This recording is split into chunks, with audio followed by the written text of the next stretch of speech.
Hey everybody, it is John here at Blue Ribbon Koi and Marine. As you can see, our fish are still eating, but it is time to start thinking about what we're going to do here for the fall and what you should be doing for your ponds for the fall and for the winter. So I'm going to talk about a few things. This video might be a little bit long, but there's a lot to cover, and usually we have a fall meeting. Obviously this year we can't do that, so consider this a virtual meeting or a virtual event. So the first order of business is you need to know where your water temperatures are. So it's very, very important that you do have a thermometer. So we're going to look here at our tanks that are outside. Now these are above ground tanks, so they're probably going to be a little bit cooler than your pond at home. But this, let's see, this is a real simple thermometer. Temperature is 65 degrees. Okay, so these thermometers, very, very important. We have just these simple floating thermometers here, but any thermometer will work. But it's real important that you know what your temperature is. Okay, so number one, when the water temperature drops below 70 degrees consistently, you're going to want to make sure that you are using a wheat germ-based food. You don't want to be using the high-protein foods at this point. So one of the food that we sell and use is the Dainichi all season. Okay, this is a wheat germ-based food. It's about 38% protein. So the protein is really, really important, getting that to come down off of the high-protein foods. It helps the fish digest, and they don't go into the winter with full guts of proteins that they can't digest when the water temperature drops. So we'll feed between 70 and 50 this all-season food. Once we hit 50, now when I say 50 degrees, I'm not talking about air temperature. I'm talking about water temperature consistently being below 50 degrees. When you're consistently below 50, I'd say maybe a week, it's time to stop feeding. Now once you stop feeding, you're done. You're done until the spring. That's very, very important. Your fish might come up and beg.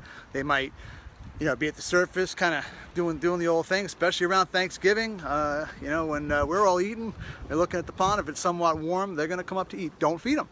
The only thing it's going to do is hurt them. There's plenty of things for them to eat in the pond. There's algae. There is bugs and things that they can pick up in the pond and on the pond bottom. So don't worry about feeding them after that 50-degree mark. Second thing, I'm sure there's going to be, I'm going to lose track at one point.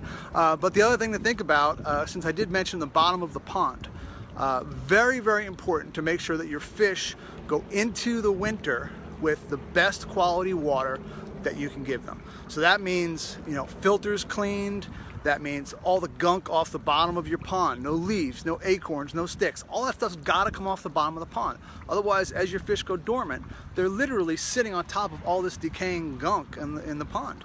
And it's going to present problems, if not throughout the winter, definitely in the spring when the koi's immune systems are not kicked in yet and very weak, and they'll start to get bacterial infections. So definitely water quality, cleaning your pond before winter sets in, so you want to start working on this now. So some of the tools that you can use to do this, some of the tools that we use, let me show you here. Number one, a good net. This is a pretty fine net, so if you've got really fine stuff that's falling from your trees, I would definitely consider something like this. There's also coarser nets, and they're less expensive, but again, it depends on what's falling from your trees. So I would highly recommend getting a net over your pond now. Leaves are starting to fall around here. They're starting to turn colors, so that tells us it is time to get your net on your pond. So also other things to think about. So we talked about the thermometer, we talked about our food, Amquel. Okay, so Amquel is what we use. This is kind of, we always have this on hand. This is kind of the emergency stuff. You call me up one day and say, "Oh, John, my fish are dying. I don't know what's going on." And I tested and I've got some ammonia or I've got some nitrite. Amquel detoxifies ammonia, nitrite, nitrate, also breaks down your chlorine-chloramine bonds, so it saves your butt if something bad happens. So I would highly recommend having this stuff on hand. It can be used as a dechlorinator when you're adding pond water after your backwashers. Something else that we would recommend would be some of the MicroBlift products. So I know MicroBlift has a tremendous amount of products and can sometimes be a little daunting and confusing as far as what to use. So we've kind of selected a few that we believe in that seem to work really well for us. Number one would be the sludge away. So if you do have a lot of gunk on the bottom of your pond, this is going to help break it down. And you can see on the picture here, they show a fish and they show a pond full of rocks. So if you happen to be one of those people that have rocks in the bottom of the pond, as you know, those rocks collect all kinds of debris and gunk that you're just not going to get out really easily. So short of draining and cleaning the pond, this would definitely help. The other thing is the microbe lift, the winter prep. So many people, most of our customers are already using the microbe lift PL or some other sort of bacterial boost. The winter prep is designed to be active in colder water. So it'll stay active colder than the regular microbe lift PL will. The other nice thing about this is it's a two-part thing. You've got your typical liquid, but we've also got these packets. And these are enzymes. Now these packets are water soluble. So you just take the packets, throw them right, excuse me, throw them right in the water. And these are geared towards breaking down the organic gunk in the pond. So any leaves, sticks, things like that might be in the pond. This is going to help break that down through the winter. And the instructions obviously are on the box, but I think you add 2 the first month and 2 the second month, and then you just stick with the liquid after that. Again, this is all part of getting your water quality under control, making sure it's the best it can be. And it goes without saying that you should already have a test kit, and you should be testing your water. No ammonia, no ammonia, no nitrite, and your alkalinity up at 100 to 120 ppm. That's very, very important. Some of our serious koi keepers are into is the aquamedzyme or koizyme. This goes after the bad bacteria, the Aeromonas and Pseudomonas bacteria that are in your pond. This helps reduce those bacteria. It is something that you add all the time. So if you start, sorry about that breakup there. So anyway, the koizyme, medzyme, it makes it easier for your fish to come out of hibernation in the spring, or dormancy, not quite hibernation. The other thing I want to point out is this pond heater over here. I'm trying to make sure we don't lose connection again. So real simple. This just plugs in. This is 120 watts, so it doesn't use a tremendous amount of energy. This little donut heats up, and it just keeps this hole right here in the ice. It doesn't warm up around it. It's not like those big stock tank de-icers that pull 1,000 watts or 1,500 watts. This is just enough to keep a hole in the ice, which is really, really important in the winter. So there's a couple ways to keep a hole in the ice. Number one would be, well, let's go back. So number one to me would be keeping my filters running. If you're in a situation where you can keep your filters running and you've got water returning into your pond, either a waterfall or through some sort of pipe like this, that's not going to freeze right there. If you've got enough water movement, unless we hit some really Arctic temperatures, which has happened, but for the most part, this would not freeze there. You've got to keep a hole in the ice. The hole in the ice allows the gas exchange to happen. So we would have all the bad stuff that's decomposing, any gases it creates will be able to come out and allows oxygen in. So that's very effective. Plus we have our filtration running, so that's great. Second thing would be aeration. So if you've got an air bubbler, something like that, or something larger like these guys here, big 9-inch air discs, they're moving so much air that you can see the water movement around them. So it's not going to freeze. I've got 2 of them in this pond.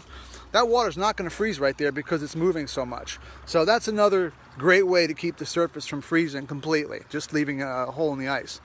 One downfall to this is, if you notice, the air dome is on the bottom of this pond. So this pond is 4.5 feet deep. And yes, we can see 4.5 feet down. It's nice clear water. But what this is doing is creating a column coming up, and you can see all the water movement around it. So it's bringing the warm water off the bottom of the pond, bringing it to the surface, and cooling it at the surface. So what I recommend with air stones is actually bringing them up off the bottom, maybe about halfway up, or even a foot or 2 under the water level.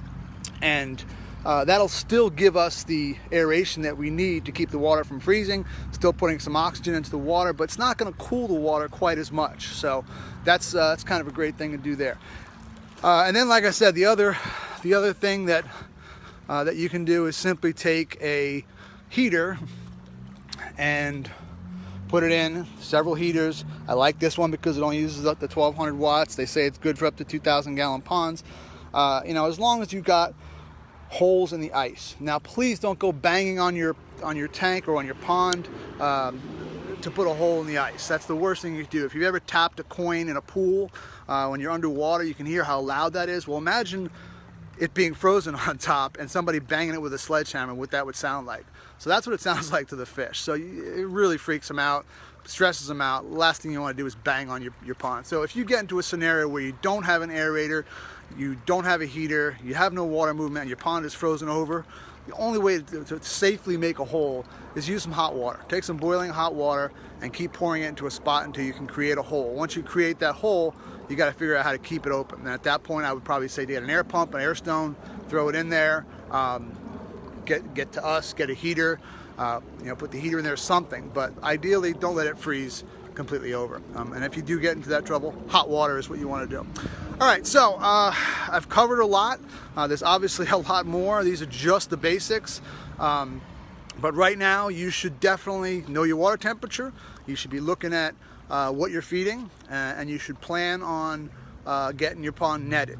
Of course, all these services that I'm talking about, netting your pond, coming by and testing your water, cleaning your filters, all that stuff, we can take care of that for you. So if you want your pond winterized, whether it's shutting down a filter system or just getting it cleaned and ready to go, we can do that for you. Keep in mind though, if your filter system stops running over the winter and it's cold, your pipes are going to freeze, your equipment's going to freeze. So you need to make a very, very conscious decision on whether you're going to keep your filter running or you're going to shut it down. Okay, if you shut it down, you better make sure you get all the water out of your pipes and out of all your equipment. Otherwise, any standing water will freeze, it will crack, and you'll have to buy new equipment and do some new plumbing in the spring. If you keep it running, again, which we like to do and what we prefer to do, but your system has to be plumbed properly to do that. You have to keep the system running. You have to do your maintenance. You have to do your backwashes. Whatever you normally would do throughout the season, you're going to have to do in the winter too to keep everything running properly. If it's a pressurized system, it's even more important. And the pipes will start to get ice in them as the water slows down. So your filter gets dirty, the water can't push through it as quickly, the water starts to slow down. So the diameter of the pipe starts to freeze and freeze and freeze on the inside until it closes, and then you have no water movement. So it's very, very important that if you're going to keep your system running all winter, that you are able to see the output of that filter. Whether it be coming down a waterfall, whether it be coming through a bypass pipe, whether it be coming through a standpipe, something. There's got to be some indicator that that water is running and running freely. Because as it starts to slow down, that's going to be your indicator that it is time to get out there and backwash that system. On the average, if you're doing a backwash or a cleaning once a week, I would say in the winter you can probably get away with every other week. You're not feeding, your pond is clean, you've taken all the debris out, you've got a net on it, or you had a net on it, you can take that off as everything stops falling. But if you keep it clean, your maintenance is going to be a lot less throughout the winter. So I think I covered just about everything, and of course if you've got any questions, feel free to email me, john@blueribboncoy.com. I am here Saturday today, and I expect to be here all afternoon on Sunday as well. But who knows, things change. But right now I am planning on being here, so if you have any questions, definitely shoot me an email or come on and see me. And I believe that is all. Thank you so much for watching, and as always, we're here for you. We can walk you through problems and help you out. We can also come out and do it for you. So either way, we're here for you, and again, thanks for watching. Have a great day.